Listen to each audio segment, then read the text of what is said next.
Okay, so strap yourselves in. We're going to rewrite the entire filmography of Dwayne "The Rock" Johnson, film by film, starting circa 2000 all the way up to 2019. Dwayne "The Rock" Johnson, you love him. Everyone loves him. I love him. He's my dad. Why wouldn't I love him? But he's made some pretty naff choices over the years, so I've decided to take it upon myself to rewrite his entire filmography, beginning to end. Let's go! Okay, well, I'm going to start with a few choice picks here and there, don't even worry about it. So, to start off, we've got Race to Witch Mount. So the original note I had for this was existential dread. Like, it's Dwayne, he's with these kids, they're running around, going all crazy, getting up to all sorts of mischief, but then it turns out that the kids are sent by a bygone race from across the cosmos, very similar to The Day the Earth Stood Still, and they've chosen 2009 era Dwayne "The Rock" Johnson to be the sole guardian and protector of the planet Earth, merely watching it as it sails absently through the universe as the human race has been destroyed, blah, blah, blah, blah. It's basically knowing meets Day the Earth Stood Still, but it's everything else. But then I thought, there's that cheeky little word in the title. What's that? Race to Witch Mountain, you say? Alright, well, how's about this? Huh?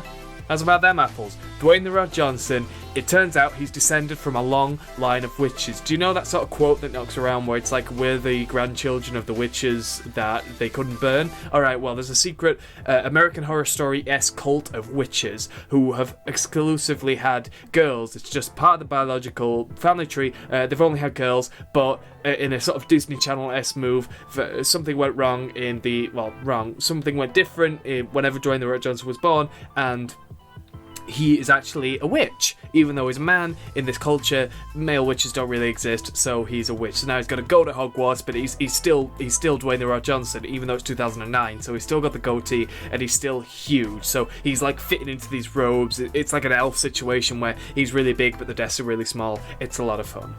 Alright, now this is what some may call peak Dwayne "The Rock" Johnson. Me personally, I feel like they're peaking too soon, am I right? So, we're going to embrace the fairy tale cinematic universe. They tried to do this a little bit with Santa Claus 2, the Mrs. Claus, way back when with Tim Allen. And then again, we got a taste of what would be a couple of years after Tooth Fairy with 2012's Rise of the Guardians. But we're talking Father Time, Easter Bunny, Mother Nature, the Sandman, Jack Frost, all fighting the monster under the bed. And then it's going to kick off an entire cinematic universe where we've got Sandman searching for his lost purpose in life, and obviously Dwayne "The Rock" Johnson's Tooth Fairy is going to be helping out the kids, but what's he going to do every Halloween where, you know, the biggest enemy to a dentist is candy and sweets, and how's it going to manage that? I don't bloody know. And the Easter Bunny could still be Australian. It's fine. Where are the bloody seatbelts? Oh, Skyscraper 2018. Alright, this is actually the one that got me. This is the one that got me started on holidays. Okay.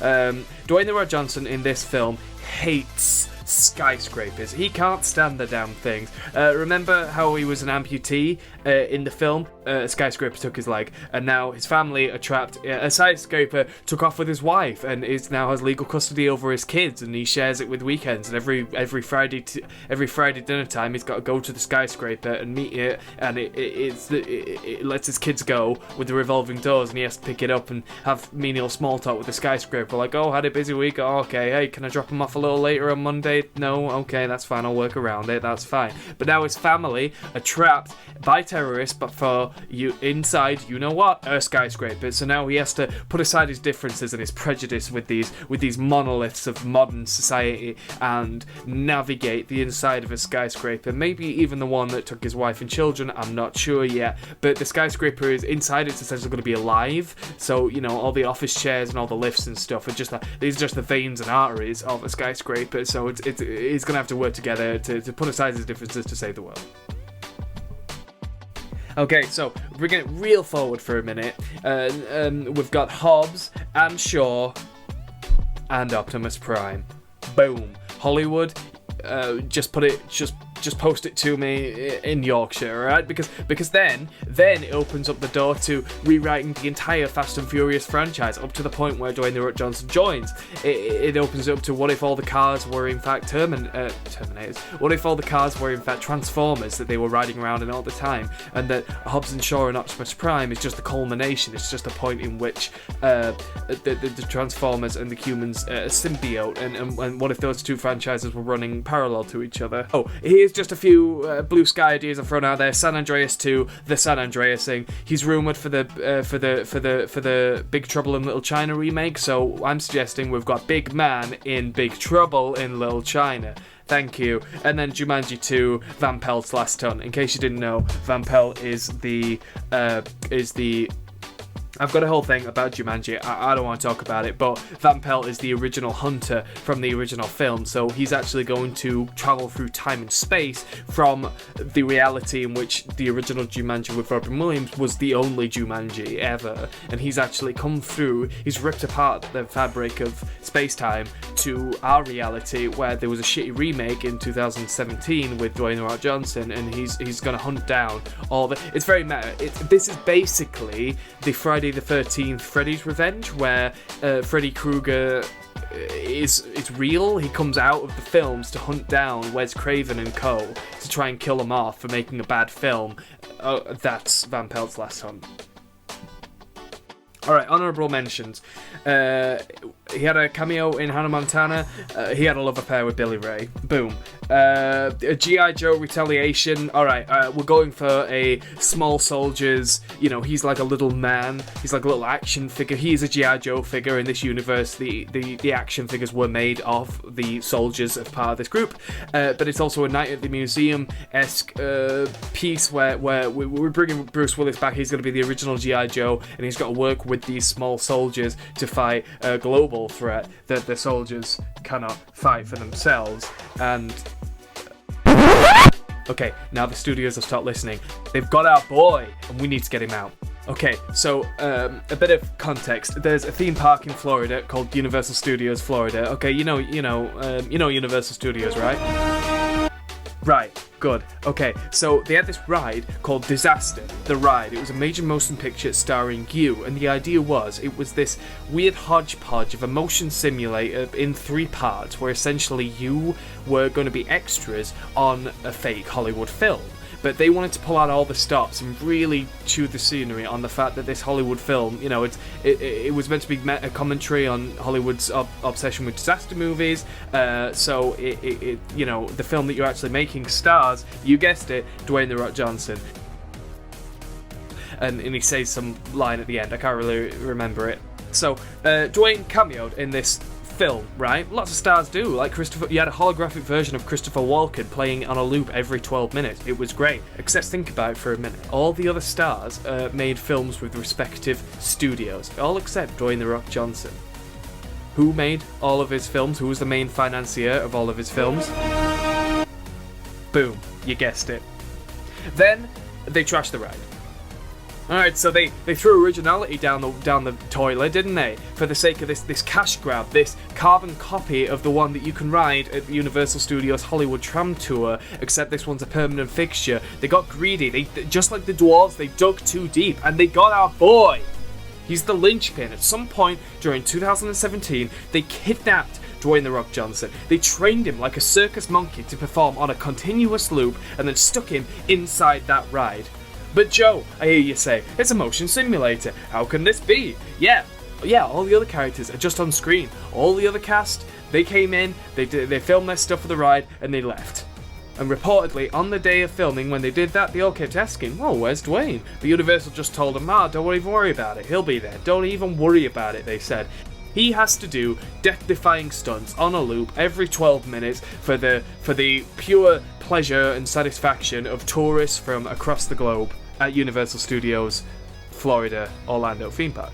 You mean like at Universal Studios? So the ride opens, and Dwayne is trapped, is blackmailed even, for reasons known only to Universal and Dwayne "The Rock" Johnson. And he's been there ever since. Just down the road in the San Francisco area, there was a Jaws ride. It used animatronic sharks, real fire, skippers. It was great. They closed it. But rumour has it he used to sneak out every night to just sit with the robot sharks and keep them company on those cold Florida evenings. They couldn't speak and they couldn't move, but Dwayne "The Rock" Johnson, he would calm them and tell them how much happiness and joy they bring to people. Two relics of a past time in theme park history. There was also a Back to the Future ride, one of my personal favourites. I only rode it once, don't even worry about it. And in this ride, you rode remote-controlled DeLoreans through time. It was great, they closed it. But anonymous sources tell us that Dwayne "The Rock" Johnson actually taught himself how to operate the ride, purely so he could ride it on repeat overnight. He wasn't even that big of a fan of the franchise. He thought they were okay, passable Hollywood blockbusters, but he knew that when Universal Studios looked at their ride stats, they would see that the ride had been ridden 100 times more than Extra Day, as many rides as it could squeeze in, and hopefully they think, wow, the ride's really popular, we best not close it. But it didn't happen, and they closed it anyway. Rumour has it the bottom left car was his favourite. Also, full disclosure, I understand that's not how rides work, but don't even worry about it. So here's a map, and as you can see, we've got San Francisco area up top. That is where Fast and Furious Supercharged currently lives, and then down towards the left, just near the entrance, that area is called Production Central, and there was a ride there called The Fantastic World of Hanna-Barbera. Opening day attraction. You go on a wild goose chase to save Bobo from Dastardly and Muttley. You had your Flintstones, your Scooby-Doos. It was great. They closed it. But okay, this was before Dwayne's time, he couldn't do anything about it. Then they reopened it with a pure reskin, I just did it in a weekend, for Jimmy Neutron's Nicktoon Blast, a far superior version of the ride, which many of you would have probably known. You go on a wild goose chase to save Angelica from the Gazorpians from Jimmy Neutron. You got your SpongeBob there, your Rugrats. It was great. It was absolutely great. They closed it, and Dwayne never ventured out of the San Francisco area for fear of being caught by the corporate bigwigs. But one night, he made the pilgrimage down to Production Central and convinced a custodial team lender to ride the simulator with him, simply in protest of it becoming Minion Mayhem. He tried his best, okay? Anyone who met him that night just thought he was a very charming 7-foot-tall lookalike from one of the events. Maybe from a horror night, I don't know. If you ask me, Minion Mayhem was a bit of a horror ride in itself. Am I right? Here's what really perplexes me about the Great Dwayne Conspiracy. Next door to the Fast and Furious Supercharged is a mummy ride. Themed to the 2017 Tom Cruise epic, I hear you ask? Hell no. Themed to the 1998 Brendan Fraser classic, son.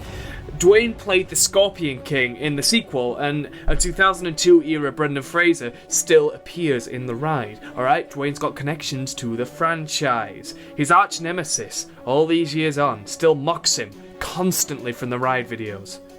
And there are those who say that when it's time for Universal to close the Mummy ride, Dwayne will finally face his foe.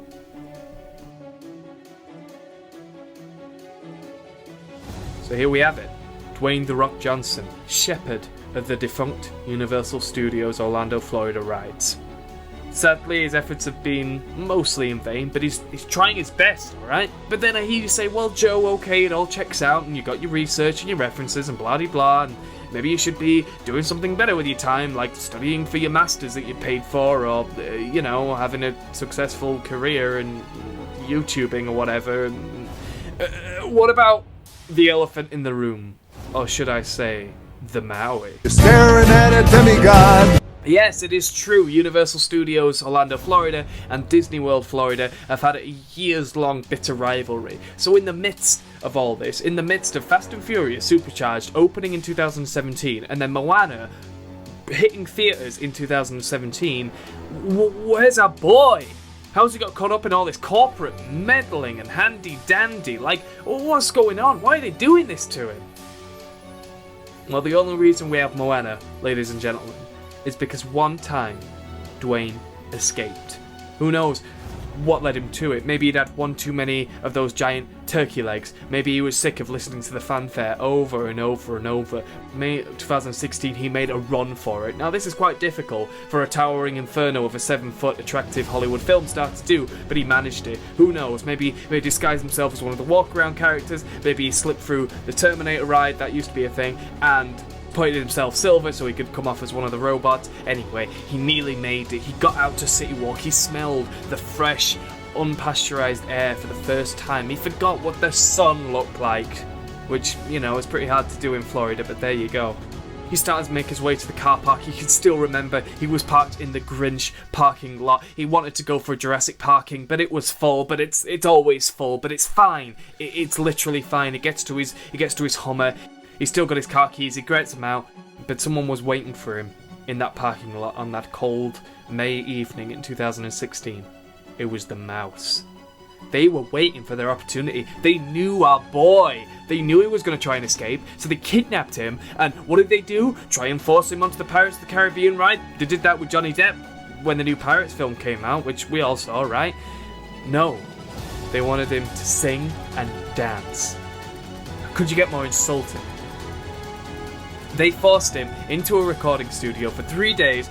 Must have had some sort of one can only imagine, had a truce with Universal Studios, who then had to put Fast and Furious Supercharged on temporary maintenance duty. It was just a horrific knock-on effect. While they're there, whipping him into shape, forcing him to spout out lines about Moana and this and that, and just wanted and greatness, and it's strange. Anyway, so then they're done with it because, you know, recording animated films, it doesn't take that long, 3 days tops. Let's say it was a Labor Day weekend, whatever that is, and they release him. They release him across the Animation Central forecourt, but who's there to greet him? The Universal Studios suits. It was this icy tension in the air. You know, Disney executives looking at Universal executives. They're eyeing each other up. They don't like the deal, but they want our boy. Just when he thought he had his moment of freedom, Universal dragged him back in. Rumour has it that he turned to the Disney executives, the people who tortured him, like Jesse in Breaking Bad, and yet all he had to say to him was, "Daddy's got to go to work." And so Universal took him back in, and he's there on the Fast and Furious Supercharged ride every day. But why? Why are they doing this to him? Give us back our boy! Give him to me!